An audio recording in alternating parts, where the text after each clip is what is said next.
السلام علیکم۔ ای magazine Hadia March edition کے ساتھ لانچ ہو چکی ہے اور اس بات میں کوئی دو رائے نہیں ہے کہ سماج میں خواتین کا ہر طبقہ، بھلے ہی اس کا فیلڈ آف انٹرسٹ الگ الگ ہوں اور مہارت کے میدان بھی الگ ہوں، وہ سبھی اپنے آپ کو اس سے ریلیٹ کر پائیں گے جس طرح کے سیکشنز اس میں انکلوڈ کیے گئے ہیں۔ ایک گرل اسٹوڈنٹ کی حیثیت سے مجھے اس کا گرلز پلانٹ بہت زیادہ پسند آیا۔ تحقیقی مقالوں کو بھی اس میں جگہ دی گئی ہے۔ جنہیں مطالعے کا شوق ہے تو ایک سیکشن مطالعے کے لیے بھی دیا گیا ہے، اور تعمیر شخصیت، پرسنالٹی بلڈنگ، جو کہ بلا شبہ سبھی خواتین کے لیے ضروری ہے، اس کا جو کالم اس میں انکلوڈ کیا گیا بہت ہی مفید ہے اور کافی اپریشیبل بھی ہے۔ چونکہ اس کا ایک بڑا مقصد خواتین کی ایشوز کو ایڈریس کرنا ہے، تو یہ ہم جانتے ہیں کہ سماج میں خواتین کا ایک بڑا طبقہ ایسا ہے جن کے پاس بہت ہی اچھے آئیڈیاز ہیں، مسائل کے حل بھی بہت اچھے ان کے پاس ہیں، لیکن وہ لکھ نہیں پاتی ہیں، لکھنے کا جو فن ہے وہ ان کے پاس نہیں ہے۔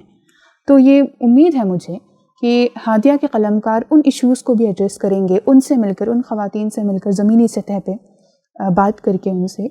ان تمام باتوں کو بھی الفاظ دے کر اس میں شامل کیا جائے گا۔ اور کبھی بھی کوئی نیا ایشو ہوتا ہے تو اس پر ینگسٹرز کے کیا تھاٹ ہیں، کالج اور اسکول گوئنگ گرلز کی کیا سوچ ہے، اس پر بات کر کے اس پوری بات چیت کو ایک ڈائلاگ کے فارم میں اس میں انکلوڈ کیا جائے گا، یعنی ایک الگ سیکشن ڈائلاگ کے لیے بھی ہادیہ میں موجود ہو، ایسا یہ میری امید ہے۔ اور جس طرح سے ایڈیٹر بھی ہیں، ان کی بھی امید ہے، یہ بات بھی انہوں نے کہا ہے کہ یہ خواتین کی صفوں سے خواتین کے لیے، خواتین کی اٹھنے والی مضبوط آواز ہوگی انشاءاللہ۔